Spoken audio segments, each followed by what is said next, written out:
Testing 1, testing 2. This is your main man, Fode. Buckle my shoe. Go ahead, give us a test. This is where the fun begins. Oh, that was beautiful. Yo, here we are, Saber Martial Arts Podcast.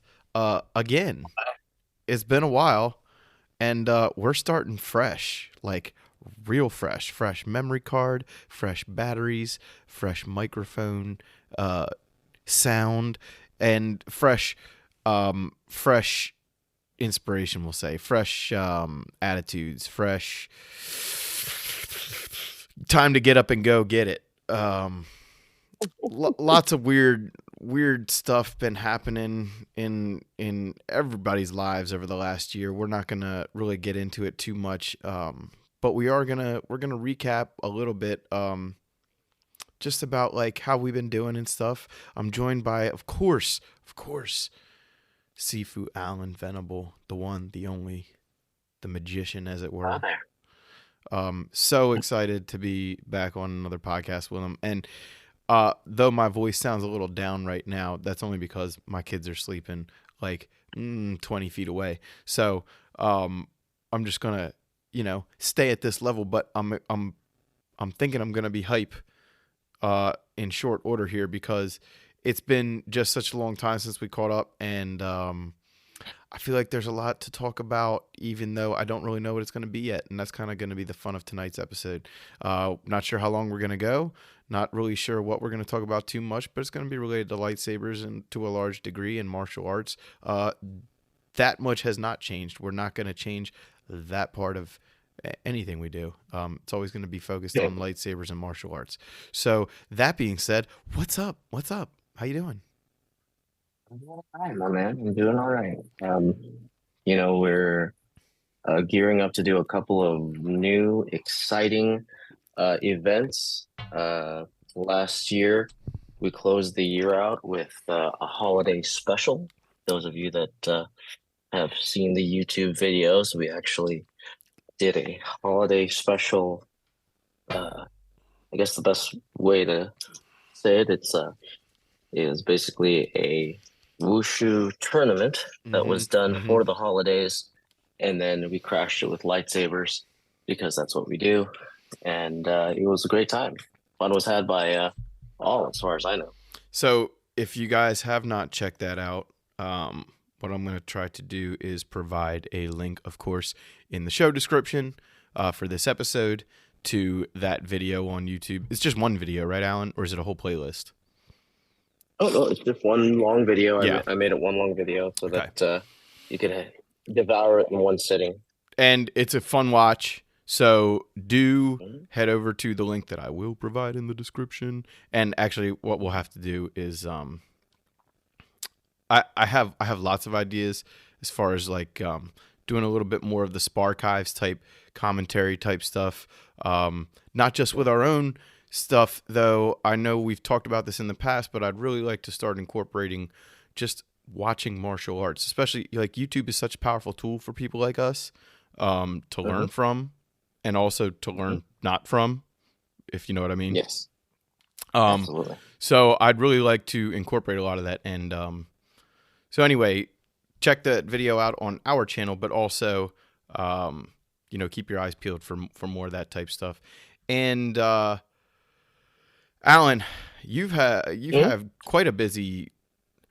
I've kind of been away from the general mainstream lightsaber stuff for a while because, just lots of becauses. But I've been recently getting a lot back into just my personal practice of all the saber stuff, getting kind of brushing up on my own personal forms and things, and also dabbling in just some little new stuff, because one thing I've noticed lately in my own martial arts training is, it's so easy to get bored lately.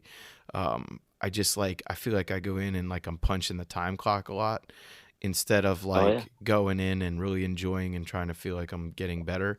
So, burnout's a real thing. It is. And the reason I bring that up is because you've been having quite a busy lightsaber year, and I'm curious, are you experiencing any of that burnout? If not, like, what's keeping you going, and what do we have to look forward to? I know, of course, but explain it to the people.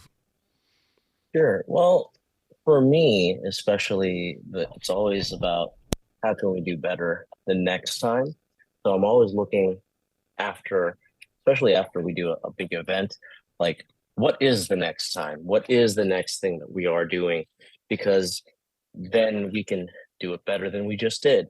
And if it was just a great show, right? If we just did an awesome job at an event, great. I'd like to recreate that. Mainly because we don't want it to be an accident, right? There are That's a such good things as point. perfect. Yeah, there are such things as perfect storms, but at the same time, can we, you know, harness that? Can we actually make it happen on purpose instead of by accident? So that's really what drives me is the next thing, the next one we do is usually done. And it also other people's events tend to give me a little bit of impetus as well. So not Mm-hmm. just SMA events, but also some of our brothers and sisters Sure. in other Saber groups and Saber organizations Sure. are Sure. doing some things. Not a lot that we haven't seen before, but still enough that it does give us an idea of, hey, things are still moving, things are still going, Yeah. things are still growing. Yeah. And if we're not growing, we're dying. So that's really what drives me. Yeah. And to be fair, um, definitely your drive, especially just in the last few weeks here, has been rubbing off on me because that's the reason we're even sitting here right now. As you know, Yay. life can take the fire that's been lit under your ass and can Yep. start tamping it real hard. Absolutely. Absolutely. And But that's why we're here. That's why we're in an organization. Exactly. And just some of the mud has been cleared in a way that it's nice to be able to kind of go, I can feel that inspiration again. I can feel that drive again. I can feel that, like, your excitement about the stuff you're doing.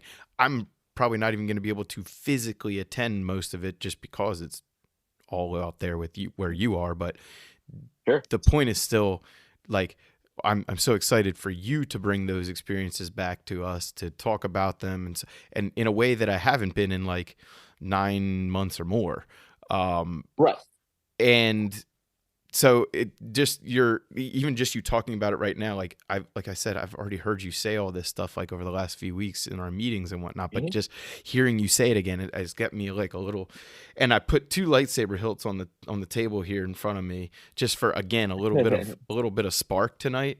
And it's just it feels so good right now to be in the vibe. I'm also drinking one of Steve's favorite scotches right now. So nice. Rest in power. And I'm just kind of pulling out the stops right now because, like you said, I'm feeling that. And when you feel it, you want to keep it going. You said that phrase Absolutely. a couple times, keep it going. You want to keep it going and going in a positive direction. That was some of the problem, I think. And we all go through this. Like you said, sometimes you keep going, but you're going flat. You're not going up. And I've been noticing that not just in real life, but like I said, in my martial arts training too. And just recently I taught class tonight, not to steal your thunder and make it all about me, but hey, this is kind of the episode that we're in for tonight, is just a little stream of consciousness chat. I was teaching a striking class tonight. It's one of my favorite classes to teach. But it was just one other guy tonight, a good friend of mine. And we're going over some slightly more advanced striking combinations and things. And I was telling him, like, sometimes you get in there for sparring. And for anybody that hasn't tuned in before, most of the martial arts I do right this second are MMA. I'm also Alan, by the way, just yesterday I earned my orange sash in Kung Fu. So congratulations. Thank you. Awesome. I appreciate that. I've got 3 more, before I start thinking about black belt, which is going to be so awesome. Right on. So Right anyway, so yes, I've been doing a little kung fu, but most of what I do is MMA, and a lot of. I'm so sorry. This can sound maybe a little insulting, maybe not, to people who do MMA, and I don't mean it to, but let me just put it this way. I feel like a lot of people who train in MMA or maybe just fighting in general, kickboxing or boxing, a lot of what they do is they go in and they spar, and they call that training. We've talked about this ad nauseum before with lightsabers. Like, people will go spar for 2 hours and call it training. It's not that it's not training, Right. but it's not like training for training purposes. It's not training Right. for training's sake. Right. Training is kind of a byproduct of sparring, or maybe Correct. sparring is the byproduct of I don't know, depending on how you look at it. So anyway, Sure. I go in and you know, Wednesday sparring day, so I go in on a Wednesday and Mhm. I'll just be kind of falling into the same thing everybody else is doing, which is going in there and just throwing hands for a couple hours and expecting it to make me feel good and feel better and do better and improve. It's not going to do that. I have to have a mission. I have to go in there. I have to find ways to improve. I have to say, okay, I'm going to do, like, I'm not a wrestler. I tried 3 takedowns in 1 round the other night. Why? Just because I needed to do something else. I needed to do something to make me feel excited, scared, whatever the case is. So anyway, You feel challenged. yeah. And I was talking to my friend who I was teaching tonight about this exact topic, like, because he'll say the same thing. I mean, he's 35. He's just in there to get a good workout, to learn something, and he's a big fan of MMA. So, you know, for him, it's kind of like he's doing the thing he's been watching for so long, and that is enriching his life, right? So I'm trying to feed off that too. I'm trying to just find all these little ways to feel like a white belt again. Going for that orange belt test, having to learn forms that I'd never learned before, finding those ways again. And, you know, so what anyway. A great way to put it. What's that? Trying to feel like a white belt again? Yeah. That's exactly what the feeling should be every time you walk onto the mat or into the studio or the ring, wherever it is. You should have the same excitement you had when you started. Yeah, and Sifu, I tell you, I've been falling into the trap that I have warned people about, which is like, oh, a black belt's a white belt that never quit. But, like, do you really feel like that? Or are you kind of going in there with your cup already full?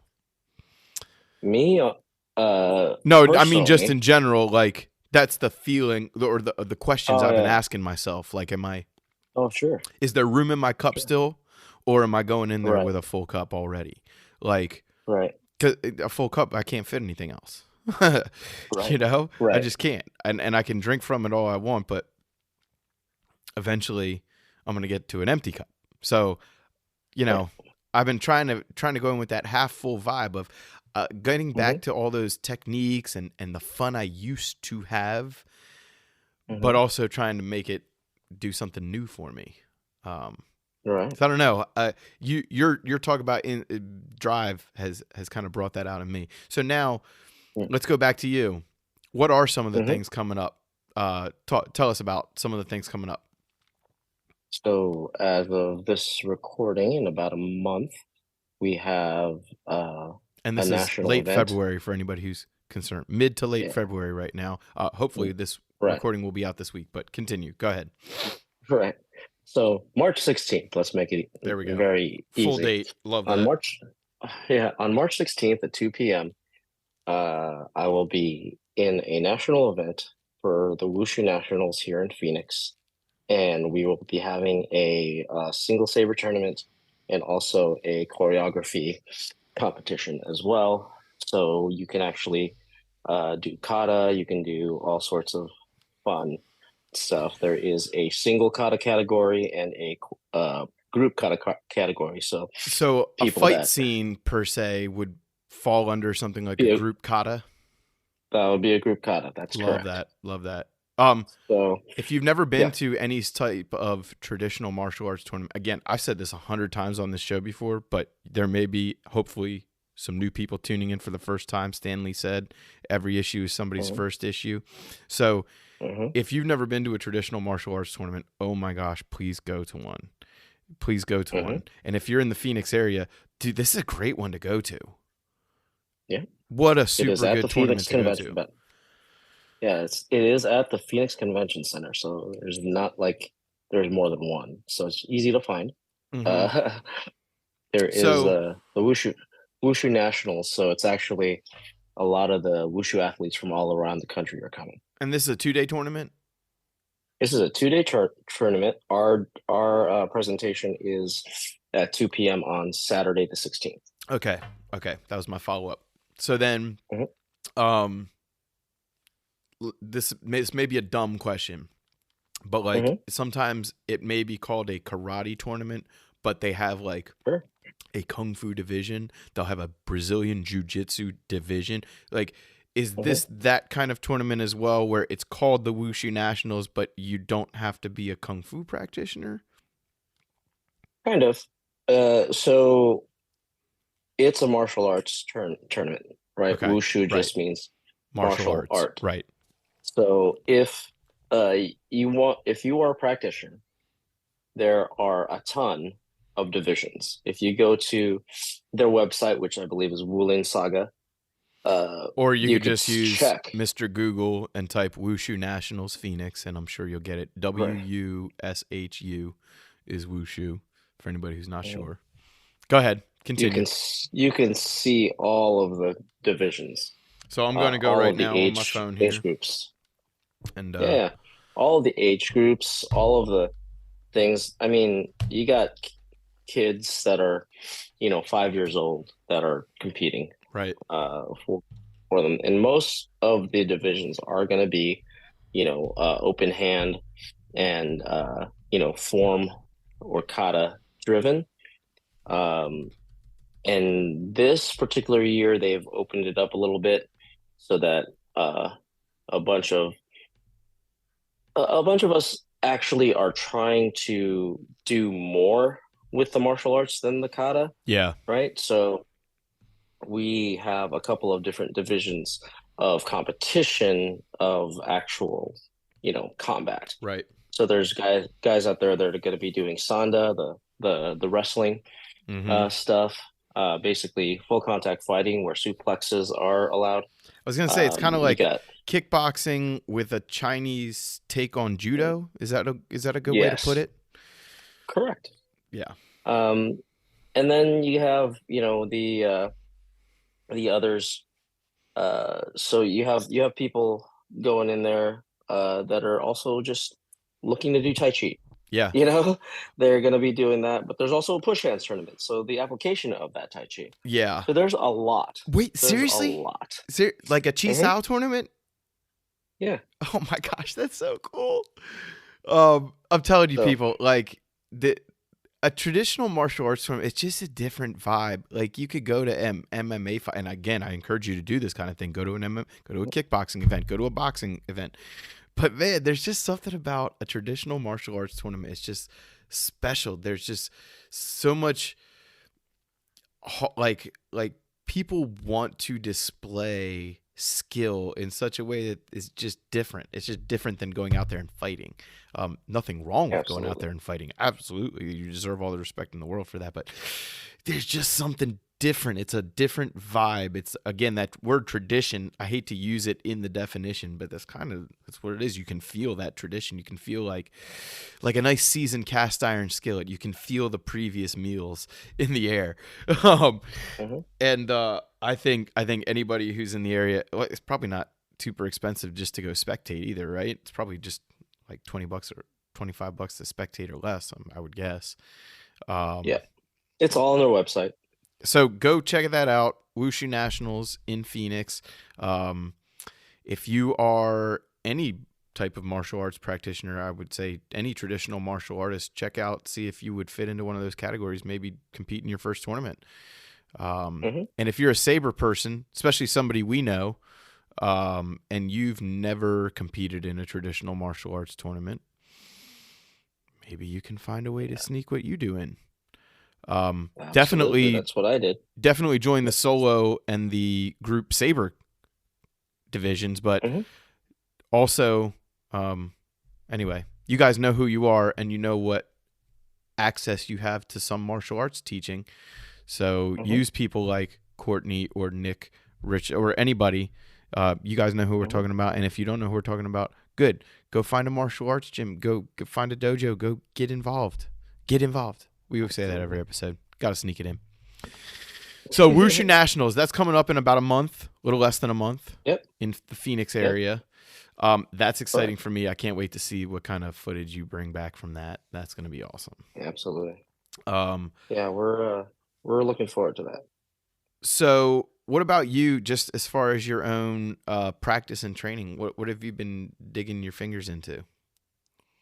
At the moment, I'm currently teaching our school's version of Suresu, which is take on Chinese broadsword and also dragon fast sword. So a couple of different Chinese styles that are deflection based, so that it fits in the reload the cannon of Star Wars.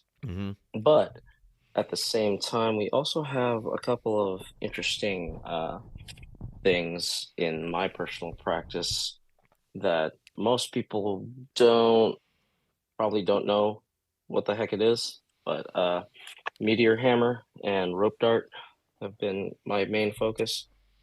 So, like right now, flexible weapons. Yes. Let's talk about rope dart first. I have brought up your amazing rope dart prowess before. You know that I'm absolutely mesmerized. One of the last times I saw you in person, not the very last time, but one of the last times I saw you in person, you had a rope dart with you, and I was just, my jaw was just on the floor. I would like to make some adult jokes right now about the way I was feeling about the whole situation, but I'll keep it PG-13. Yes. And so let's talk a little bit about rope dart, because that would fall under the category of what you would call flexible weapons, right? And that really doesn't it doesn't really apply to lightsabers.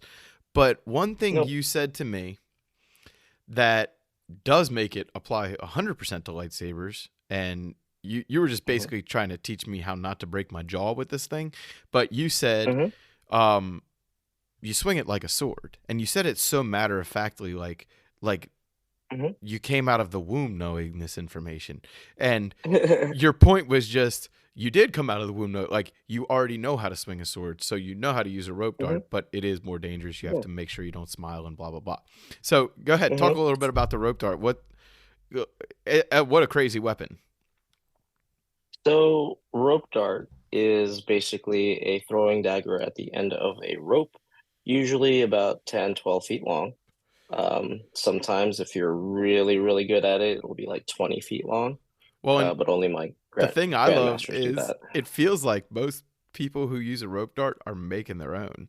I'm a big fan of DIY weaponry, like a big fan. Yeah. And it doesn't have to be a dagger or a knife.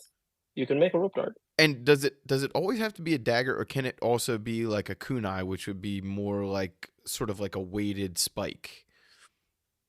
That would work too. I mean, as long as you have the rope securely tied on there, anything will really work.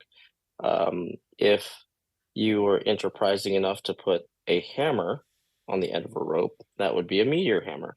Okay, so that was my second question, which is that an offshoot of a rope dart, which you just explained? Basically, yes. Yeah, so it's basically the same types of movement. A rope dart will stick in the target, so it is a piercing weapon, whereas a meteor hammer is just blunt force trauma over and over again. Wait, seriously? I thought of a rope dart more of a slashing weapon. Now you say that, that's interesting to me. No, it's a piercing weapon. It shouldn't slash because it's a dart. Yeah, that, like, duh. Yeah, right. Like, but, but again, matter of but factly, like I never thought of that, but you make it sound like every human came out of the womb already knowing how to do this, and yeah, that is all technically you martial do. arts. Technically, you're right. Technically, you come out of the womb already knowing martial arts and how to do all these Hmm. motions and things. But that's way cool. You just put that Hmm. whole thing into, and actually, now that we Hmm. look at Mortal Kombat in that light, Hmm. Scorpion's special move makes a whole lot more sense. Yeah, yeah. There's a Piercing, lot to get over piercing here weapon. when you say when you play with rope dart. You know, now that you say it, also, I'm thinking back on some of the motions that I saw you do, and though there was Hmm. swinging involved, it seemed like that was Hmm. more like a lasso, where the swinging is like to gain momentum for the thrust. Yes, Ah, and ah, also a lot of the shooting of the rope dart is meant to go straight ahead, straight ahead, right? where straight ahead, so it actually can stick in something. One of the things that we do is we practice throwing it into the ground and then pulling the rope dart out of the ground a lot, just so that we know what we can do. And then if we're enterprising enough, we'll actually have like a dartboard or Yeah, um, a throwing knife target, yeah, and yeah. we use that to pull. I wouldn't recommend doing that in the park where the cops can see you throwing knives at trees. Well, By the I would way, say if you can't shoot archery at that place, you probably can't throw knives and blades at that right, place. exactly, exactly. So it's like a backyard thing. Yeah, But yeah, yes, yeah, yeah. definitely take a look at some of that when you have a chance. It's a lot of fun to do a rope dart and a lot of fun to do meteor hammer, and it just makes you feel like a martial artist when you do it right, Yeah, and it well, makes you it's feel like an idiot absolutely when you do it beautiful wrong. and dangerous, dangerous as hell looking. Yeah, Let me ask you yeah. this: is the meteor hammer more of a sweeping or slashing type motion, or is it also a shooting straight sort of bludgeon? Everything is blunt force trauma. Straight ahead, over the head, bouncing it off the ground into your groin, all sorts of stuff. So So versus a rope dart, there would be more sweeping or slashing type motions with a meteor hammer. yes, Okay. correct. So if you just for those of you that want to see it in action in popular media, there is a little movie called Chang-Chi where his sister actually uses a rope dart. Unfortunately, it's mostly CG. It's mostly computer generated graphics. However, the principles are there. But if you really want to see a cool rope dart or meteor hammer idea, watch. I believe it's either Kiss of the Dragon or Romeo Must Die. Jet Li does Oh my an gosh. amazing. Deep cuts, Uh, Alan. Deep cuts. yeah, he does an amazing improvised weapon with a fire hose, and he does all those same Oh, I techniques. can't remember which one that is, Funny, but I know the scene that you're talking about. yeah, I think it's Romeo Must Die to I be was gonna honest. say, but I didn't want to say that because that's just the most recent Jet Li movie I've seen. So, Well, um, that will date how many Jet Li movies you've seen. no, I mean Uh, that's just the one I've watched most recent. It's obviously not the oh, I that's see. an old ass movie now, but god Yeah, damn, that makes me feel old. But um, yeah.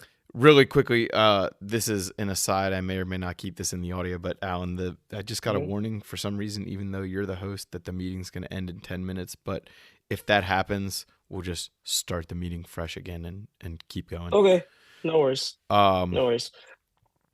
so, okay, so rope dart, you've been doing some meteor hammer.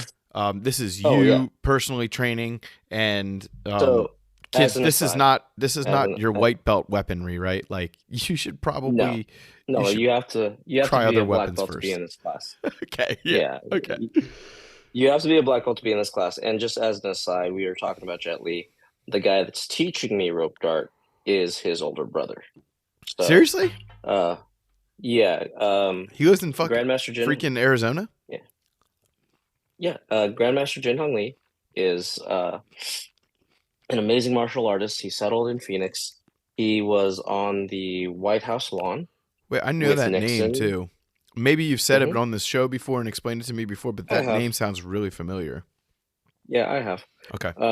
He is the he's known as the Great Polisher. You do whatever form you have, and you show it to Grandmaster Jin Hung, and he'll give you all the corrections, and suddenly you have a gold medal. Yeah, you turn your It's a lump of coal weird, into a diamond. yeah. It's like this amazing thing that he does for people. He's like, no, no, this is how you do it. That is professional way. That's his That that's my is impression. my kind of martial arts teacher, traditional martial arts Yeah. teacher, but Yep. also fighting arts teacher. Like Hmm. technique, man, technique is Yeah. everything because even when technique falls away and you get tired and your back is to the wall and everything is falling apart, just the Hmm. fact that you had technique in the first place is such a Hmm. boon to your success. So anyway, Absolutely. just a quick little insertion there, but okay. So Yeah. Jet Li's older brother is teaching you rope dart and meteor hammer. How freaking cool is that? Yeah. I mean, he's done this forever. He's the only one that's ever won like the Beijing Wushu Nationals, Oh, or the seriously? Chinese Wushu Nationals, or whatever, the World Yeah, Nationals yeah, for yeah. Wushu or whatever. He's the only one to ever win it 5 times, and he did them all in a row. Huh? Yeah, Huh? nobody else has done that. So I I Wow. figured he's pretty good at what he does because he won it with rope darts. So I think he said one year he got bored and he did it with a sword. So yeah, but his People whole are thing, listening and going, bored? Bored? yeah, You. Oh my gosh. yeah. So I mean, if you think about it though, Oh, like 5 years, right, is, let's see, 10 years is 3,650 days. So talking like 325. 1,825 days. Is that correct? Yeah, something like that. Yeah. 1585, something like that. Yeah. But yeah, so I mean, that's how many days he'd been doing the same form over and over again for like, you know, 8 hours a day. He got bored. So yeah. And so he's also known, if you look up his name and you find it on YouTube, you'll see his rope dart form, which is the rope dart form I'm trying to learn and trying to perfect and do without, strangling myself with the So 20 foot rope. as I listen back on this, I'm gonna give myself a little note here, to Hmm. include a link to. Hopefully, I'll be able to find that on YouTube as well, but to include a link to that as well in the show description, for anybody who's interested. That's another thing I'd like to do as we go forward in some of these recordings is, things we reference. I'd like to Hmm. provide visual, um, footnotes and things for people because, um, like I said in the beginning, one of our main focuses is just martial arts in general, keeping the integrity of that within what we do. So, I'd love to be able to keep Open exposing applesauce. people. Like some people listening might already know all this stuff and might have already seen all these things, and they might be just as big nerds for this as we are, but some people might not, and they might discover that they really enjoy watching. So I love to keep including visual aids and things like that. So, Sure. hopefully in the video or in the podcast description, you will see that link to that video master. What do you say? Say his name again so I get the pronunciation correct. Jin Hung Lee. Jin J I Hung. N H. Yeah. Jinheng Mm-hmm. Okay. Li. Li like Jet Li because they are Yep. from the same mother. So, They're not from the same mother, but that's their wushu name. So oh, seriously? yeah. Oh, okay. Yep. Oh, older brother is in wushu, older brother senpai. Ah, oh, make much sense. Make much Hmm. sense. Okay, Hmm. cool. So we're gonna keep all that audio because that is a good little bit of education for everybody. Totally makes sense. Okay, so now let me tell you what I'm Hmm. learning. I just learned Sure. a traditional. Okay, so the style of kung fu that I'm doing is called Iron Tiger Kung Fu. Now, you might Nice. know a different style of Iron Tiger than this. There's 2 billion styles of kung fu, maybe. So everybody's families got a different take on things. Oh yeah.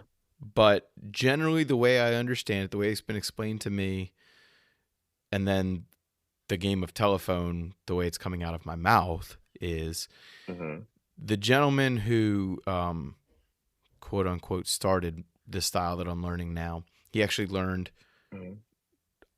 what he called Iron Tiger Kung Fu in China, and then had to escape China and moved to Thailand.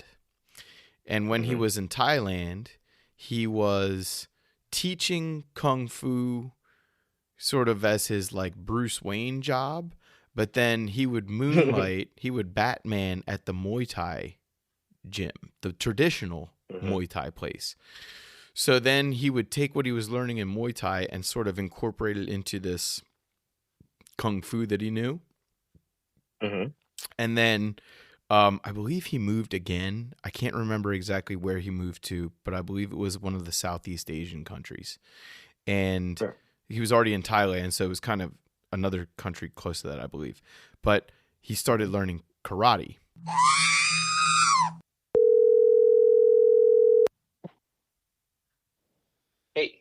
Hey. I don't know why I didn't just think of that in the first place. Like, why didn't we just call each other? Hey, that's a great idea too. Can you hear me pretty well? Like, do I need? I can. Yeah. Okay. Well, I actually hear you better. That's freaking hilarious. Okay, I might just keep this audio too. Okay. So long story short. Yep. Hold on 1 second. No problem. I'm good. Put that down and go to bed. Alan, how old's your kid now? I know, buddy.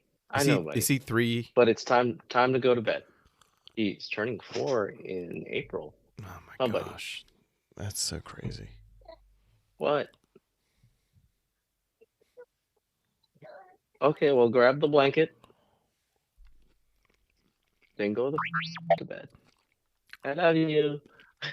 Anybody who's listening, if you like Scotch or bourbon or whiskey, and you haven't tried a Clementine as your chaser, let me tell you, I just had straight Scotch, and I just took a big swig and a little Clementine wedge at the end of that.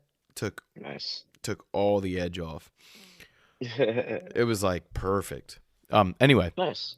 So long story short, guy goes to Thailand, guy learns karate, guy learns Muay Thai, guy already knew Kung Fu, and he started coaching the U.S. Sanda team, I believe. Nice. And that's where my current boss kind of learned from him. He was on with Kung Lee, who everybody knows Kung Lee. Oh, nice. If you're a fan of MMA from years and years ago, Kung Lee was the Strikeforce middleweight champion, and then he fought for in the 10 years straight. Yep, that's true. And he fought in the UFC as well. I don't think has he actually ever been defeated? I don't think he ever got defeated. He did, but not until he got to the UFC. Okay. Fact checkers might get me on that, but I don't think he was defeated until he got to the UFC. Okay, cool. Which was towards the end of his career anyway. I mean, he'd already had a super illustrious career all across martial arts, not just MMA. So anyway, I currently work for a gentleman named Scott Sheely. So if anybody cares, that's who. That's where the lineage is. So the current form that I'm learning is I just got tested on something called Panther. Now, I don't know what you know as Panther, but I was told by my current teacher, like, if I look up Panther on YouTube, I'm going to get 100 different versions and none of them's going to be the one that I need. So I'm used to that. I do American Kempo. That's my background. So I'm used to looking on YouTube and finding 100 different versions of the same thing I'm supposed to be learning. Um, but it was very cool because it was the first time that I felt like my previous karate Kempo training had hit a blind side with my Kung Fu training. Oh, The nice. Panther form that I'm learning is very karate style, very hard style, if you will. You know what I mean when I say that, Alan. But Mm-hmm. like um, what it like the cat, like a deep cat stance and a hard knife hand block and a Mm-hmm. nice big reverse punch and like things that like you don't, or at least I didn't necessarily associate with kung fu. And then feeling that sort of like that hard style, something I was used to. Oh, it was the first time I took a test and felt like, man, I got this. Like I know what this feels like. The previous forms That's pretty cool. were what we call blocking forms, which is basically their way of saying like the basics. So I have 6 of these blocking forms I'm supposed to know, and they have a little bit of Muay Thai influence, but very kung fu. But Okay. also super basic because they're meant to be taught to kids and adults alike. So like, this is a block, this is a palm, this is a snap kick, blah blah blah blah blah. This Panther is the first time that it was like, none of that matters. This is martial arts. This is traditional kung fu. This is real Chinese art. And I was like, Nice. oh man, this is so cool. Um, so the next thing, the reason I was so interested in your rope dart stuff is I'm learning my very first traditional nunchuck form, and that's for my purple sash is going to be nunchuck form. And let me tell you, this traditional nunchuck, John, is a beast. It is a beast. I thought, like, I'm not great at nunchuck.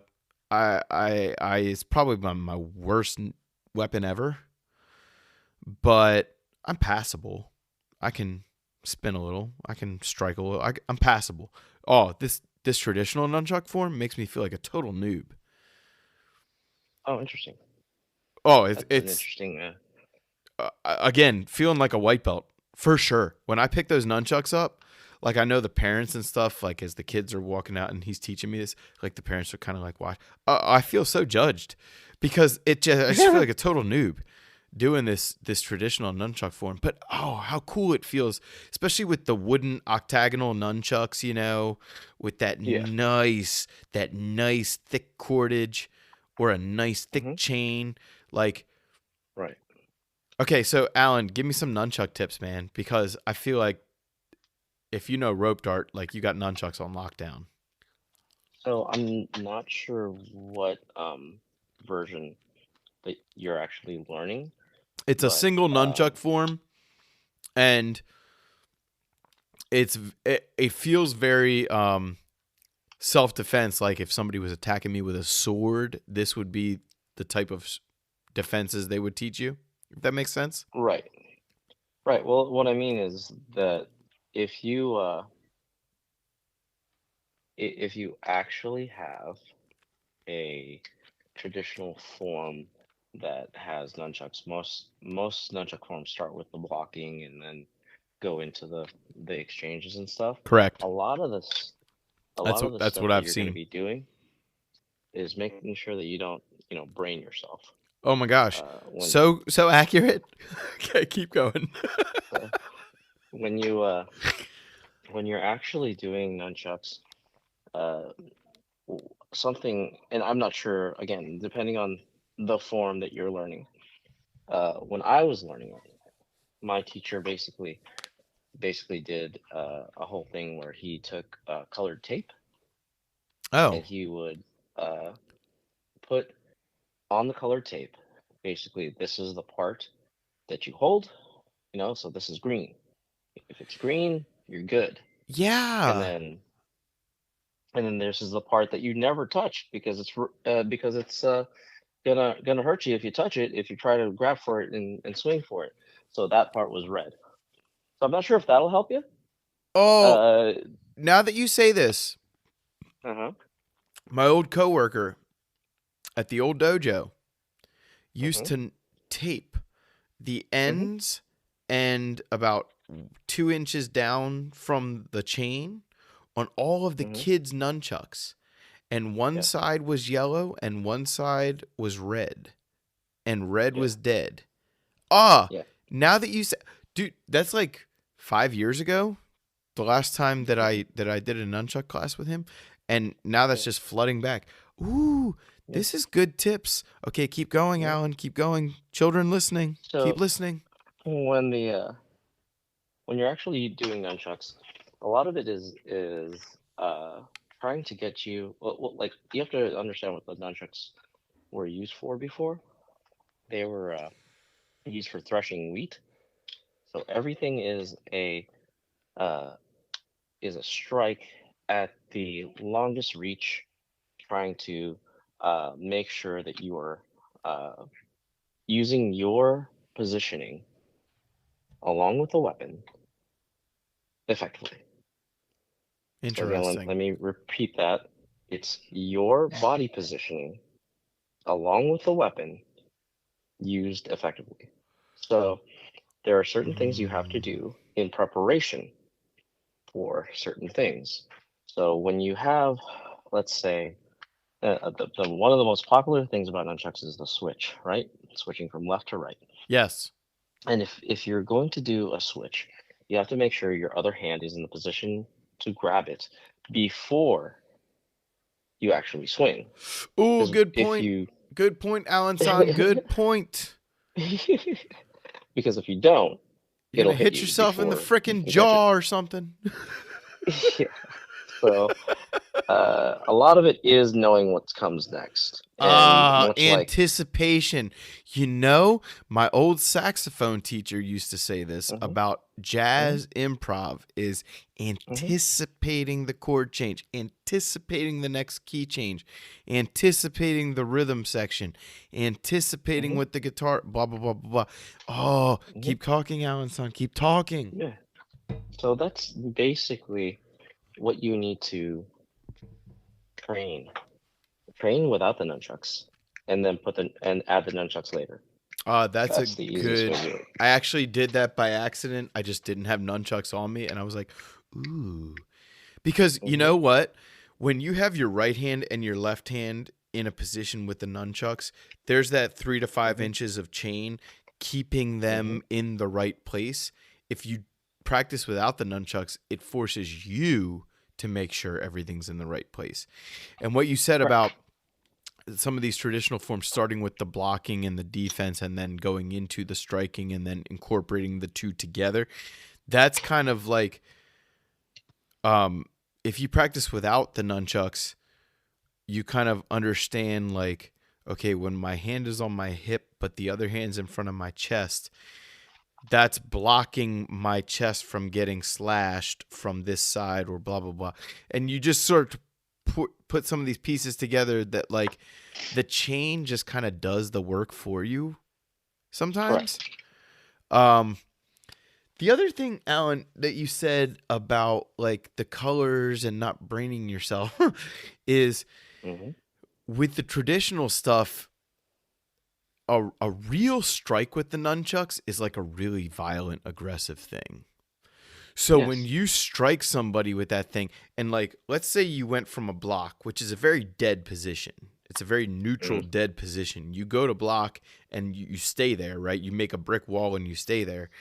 And then Hmm. you have to go into a flexible strike from there. That strike is going to have a lot of ass behind it when it actually hits the True. target. And you got to be Yes. ready for that thing, like you said, anticipating, but like even your own strikes, like you knew you threw that strike, but you got to be ready for the end of that thing coming back at you. Right. And I mean, I know you've probably done this, but most people think they know how to use nunchucks until they actually hit something with it. Oh my gosh. Um, because that there has to be a follow through with your body so that it doesn't bounce off of your target and hit you. That's exactly like the So, tomahawk too. You know I'm a big fan mhm, of the tomahawk. mhm.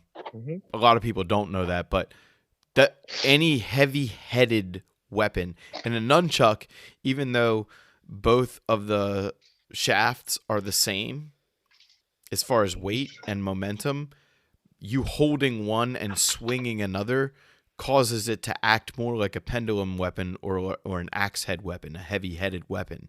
So Right. that body follow through, when you hit something and it will whiplash. Like, let's say that nunchuck hits the head, it will bounce backwards off of it.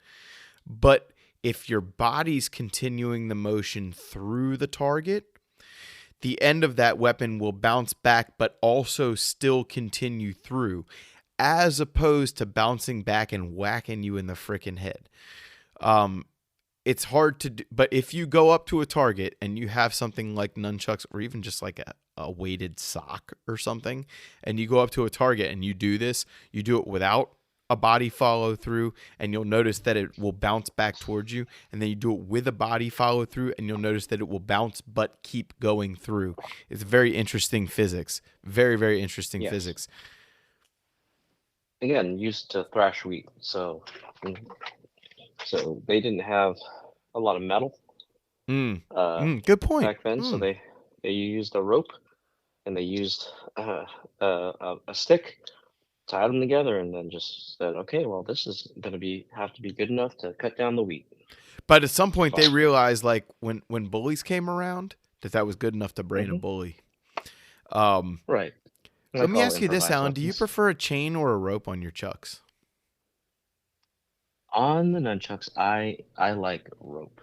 Do you? Personally, I agree with that. I prefer a rope, but chain has its place. If you're in a tournament, I would argue that chain is a better choice because of the shock value.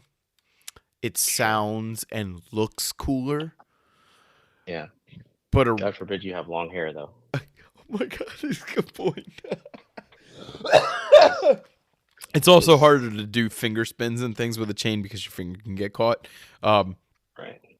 But yeah, I would argue that the chain has a little more shock value, but a cord is, in my opinion, much easier to control. So naturally, I've been using a chain because I was raised in a music family as well as a martial arts family. So for me, like, when you're practicing a piece of music and you have trouble with a couple bars, what do you practice? Do you practice the part you're good at, or do you practice the part you suck at? You practice the part you suck at. So I kind of suck at using nunchucks with a chain. So I've been using the ones with a chain. It's just what it is. What it is. I got to get better. Like I said, I suck at wrestling. Been trying to wrestle a little bit. It is what it is. On that note, though, yeah, go for it. Remember that it's okay to suck, but it's not okay to keep sucking. You might have to put something down and come back to it later. I love that you just brought this up. I'm really happy you said this because I'm a firm believer in mistakes are cool, especially in martial arts. Mistakes are cool as long as you don't get knocked out, and if you do get knocked out, hopefully you learn from it. You don't get knocked out again the same way. But let's jive on this a little bit. It is totally okay to suck, and sometimes I really enjoy sucking. Like, you learn. Sometimes you can learn a lot in a short amount of time. If somebody's really good at something, let's just use wrestling because that's what I'm talking about. There's a girl. She's in high school. So for anybody who doesn't know, I'm mid-30s. Alan's just barely over 40. Yeah. And that's correct. This girl is just 19, and she will mop the floor with me. 138 pounds is the heaviest she's ever wrestled at. She will mop the freaking floor with me, and I'm almost 200 pounds. Yep. And, dude, I love wrestling with her because, like, I can learn so much in such a short amount of time. Absolutely. When you kind of, like, accept I don't want to say accept that you suck at something, but like accepting that like you have a lot to learn, we'll say. Mm-hmm. You can. It's just amazing Absolutely. how much you can learn. And it's not like you're going to become this like all-American wrestler, to use the same example, but like when I've gotten done getting taken down by somebody 50 pounds lighter than me Mm-hmm. and almost 20 years younger than me, over and Mm-hmm. over and over again for Mm-hmm. 3 minutes. She put me on my back 20 times in 3 minutes. Like, you start to go, okay, if she goes this way, I turn my arm this way. If she goes this way, my hip goes this way. If she goes this way, and then your body starts to take over and you stop thinking about it. So just, in 3 minutes, you learned 5 things. In 15 minutes, you learned 50 things. Right. Exactly. I'm just so eternally impressed by allowing yourself to suck once in a while. Mm-hmm. And I kind of said this earlier in the show, like feeling like my cup was already full going into things. Feeling like maybe you're just a black belt, not a black belt whose white is starting to show through the cotton. Yeah. It's so nice and refreshing to feel like, oh man, somebody's better at me than. Not like that's so arrogant to say, but you get what I'm saying. Like if you're a black belt, you're the teacher. You already know what's going on.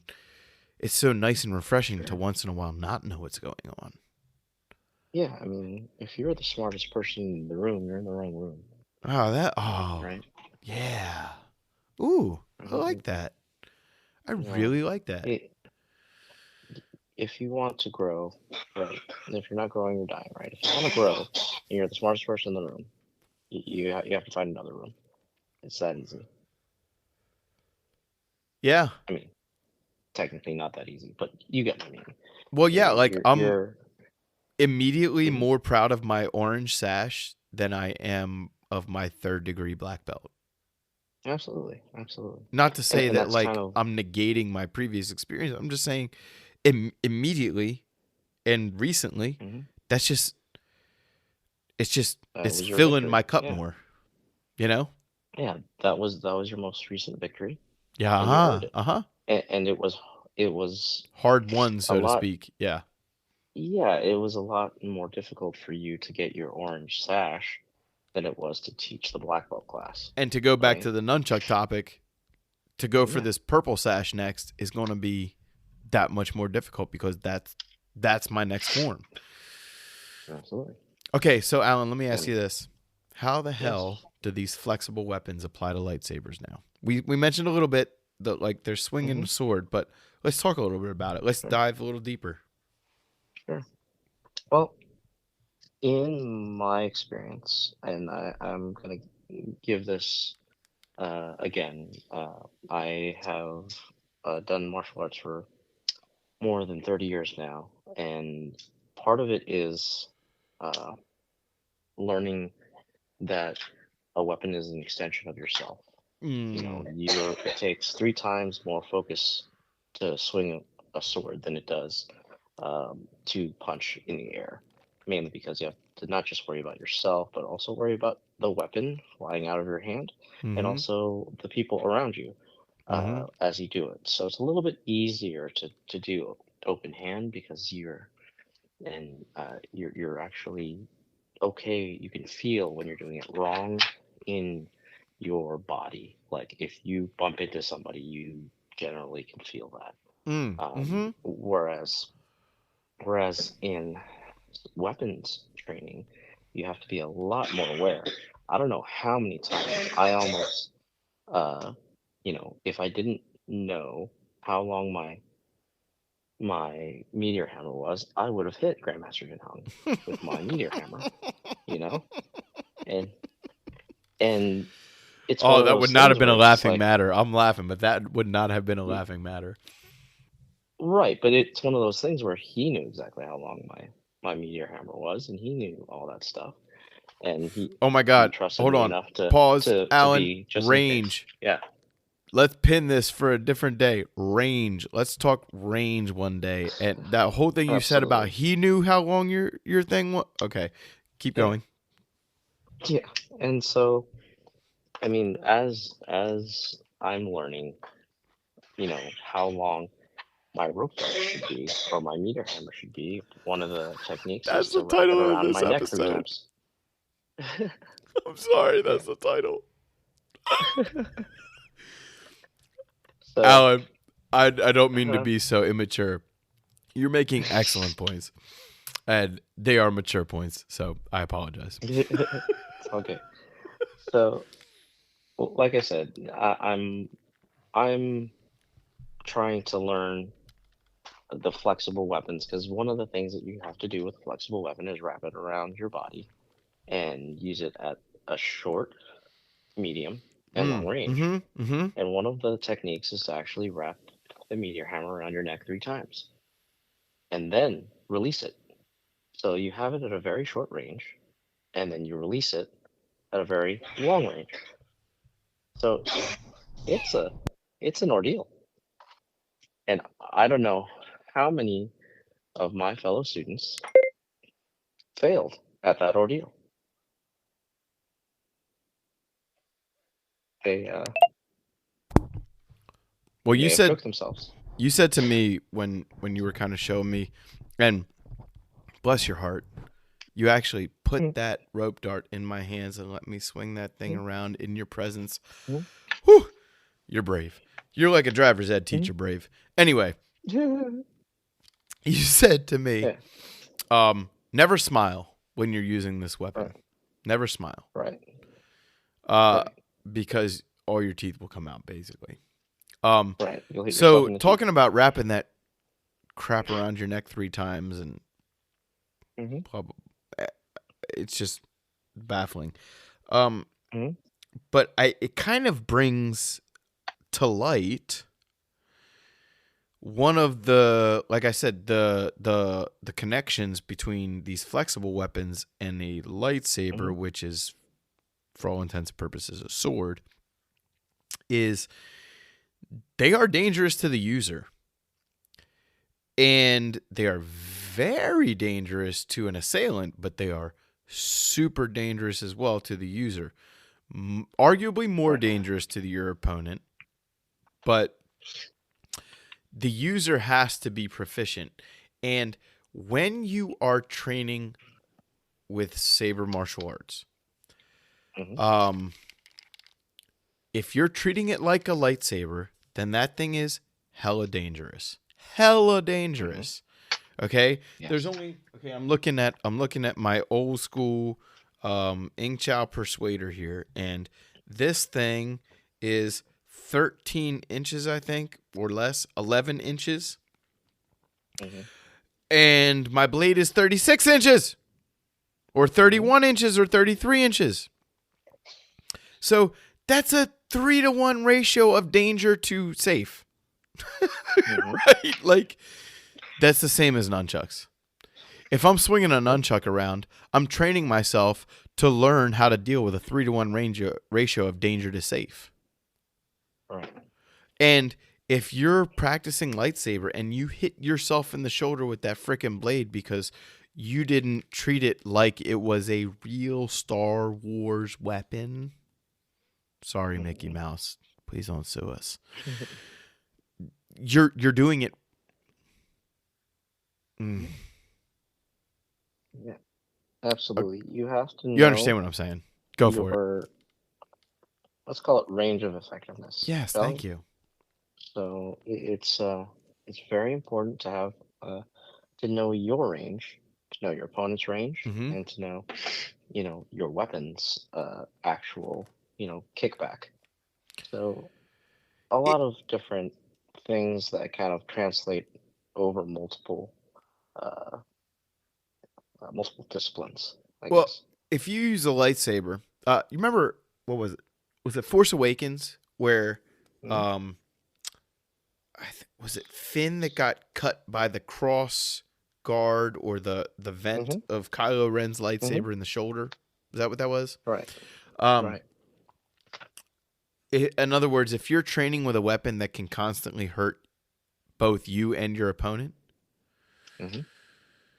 you're sort of like upgrading your training, because Right. you're kind of like, you're able to do two things at once. You're able to worry about your own safety as well as your opponent's danger, Right. or harm. Which, Right. harm is like in quotes, because we're sparring, we're having fun, we're playing tag. But still, you're playing tag with a weapon that's basically mostly danger to everyone. Yes. So I Including would, yourself. and Eric, bless Eric, we love Eric, OG Eric, OG SMAF Eric, absolutely hates the nunchucks. Like, he thinks it is like the most pointless weapon ever, or at least as of the last time we spoke about it together. And I understand mostly why he says that, because honestly, it really is like, it's such a stupid weapon as far as being just as dangerous to the user as it is to the opponent. But Yes. if you But when can it's all you make got. it so that it's more dangerous to the opponent than it is to the user, in other words, you're that good with it that it's more dangerous to the person you're swinging at, that is what a lightsaber is. That's what a lightsaber is. Finn would not have gotten cut in his shoulder if he had understood how that cross guard and how his, right. But Jedi hadn't existed for 40 years or whatever. So what was he supposed to know? And it was first order, so there's a whole thing there. Well, plus it's it's supposed to be entertaining. It is a movie. Yeah. Yes. Yeah. I think even if you hate, like, I honestly don't love nunchucks that much, but it's the weapon I'm supposed to know next, and it does have moments where it's useful to lightsaber practice, which ultimately is the weapon I love the most. So by learning these traditional nunchuck forms, as well as like kind of the flashy just swinging nunchucks to swing them stuff, you're learning a lot about how the lightsaber works. Yes, impractical. Yes, is it much easier to just like learn other weapons as a form of either self-defense or calisthenics? Yeah, sure. Yeah. Probably. Especially like rope dart or freaking meteor hammer. Like, if you want CTE from your own hand, I mean, that's the way to get it. But absolutely. I do think there's a lot to be gained from practicing a weapon that's harmful to the user as well as the opponent, and then turning it into being more harmful to the opponent than it is to the user. And lightsaber is such a fun, safe way to do that, because in reality, we're pretending it's an energy blade, but it's just freaking plastic. So it's great. Yep. Absolutely. Okay, Alan, I don't know about you, man. I got time, but let's talk a little bit about just really quickly. Let's talk about your own lightsaber training.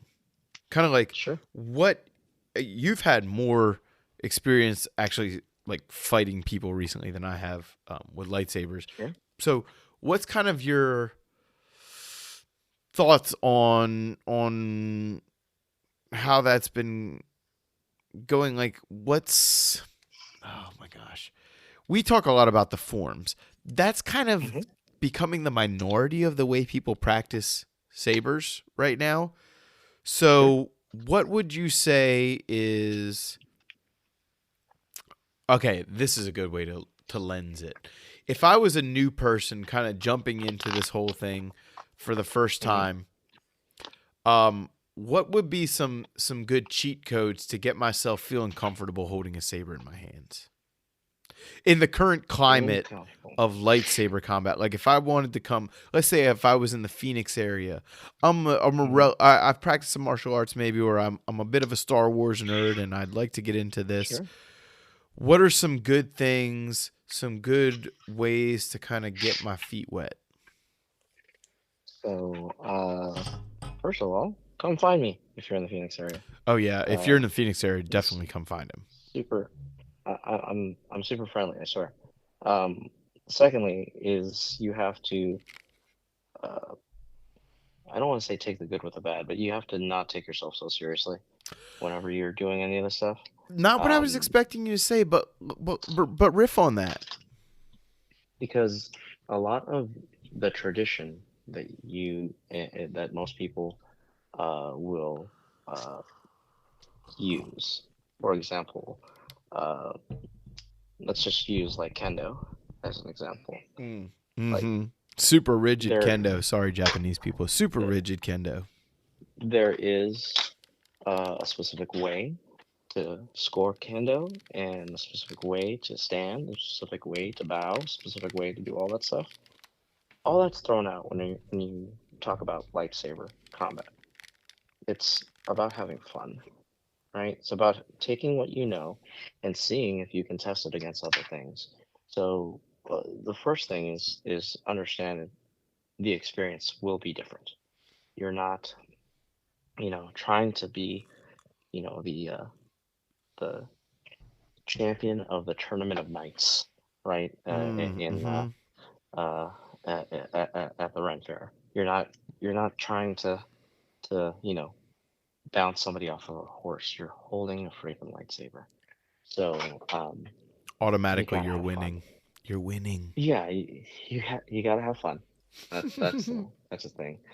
And you have to leave tradition um, as far as what it is that you're expecting, Mm. because as Ooh, of right now, I like the way you put that. Keep going.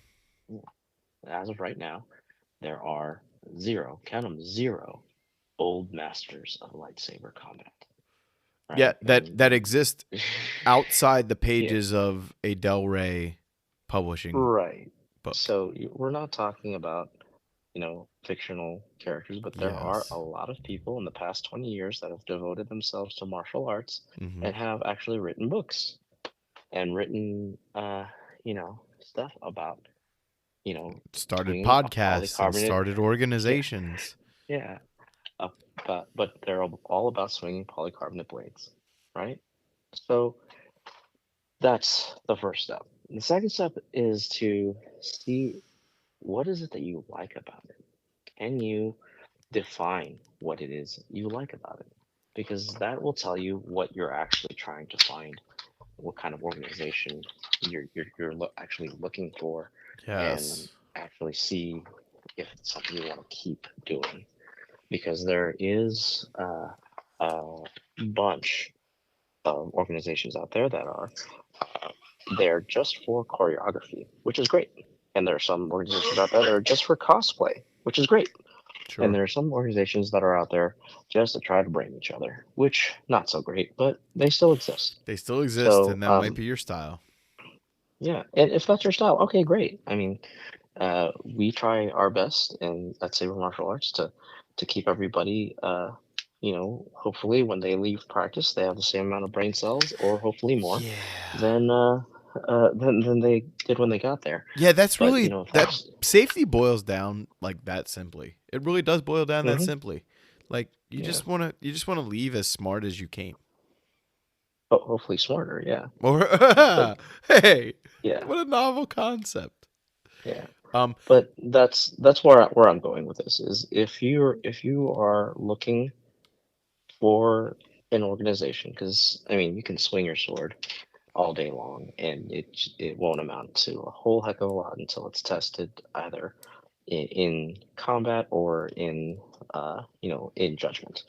So mm, if you're actually willing to take the step to go forward and go, you know what, I'd like to see what the rest of the community has for me, and kind of venture out beyond your own um, personal bubble, then you will see that there are a ton of people willing to help, a ton of people willing to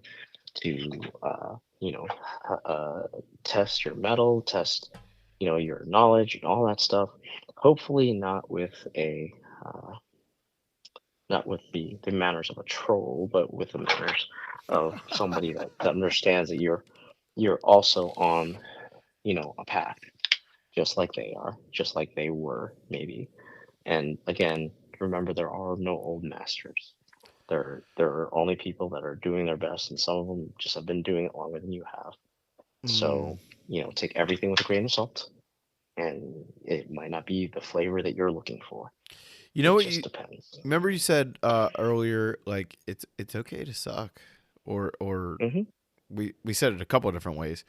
Another way Mm-hmm. I like to think of it is, um, it's okay to be a beginner, and I feel Mm-hmm. like the Absolutely. more adult you are, I don't want to say the older you are. I want to say the more Mm-hmm. adult you are. Mature. Yes. Yeah, like the more you feel it's less okay. That was confusing Mm-hmm. Mm-hmm. to be a beginner. Yes. Uh, Yes. I The more found, you strive to be a beginner, the easier it is to learn. That's just how yeah, it goes.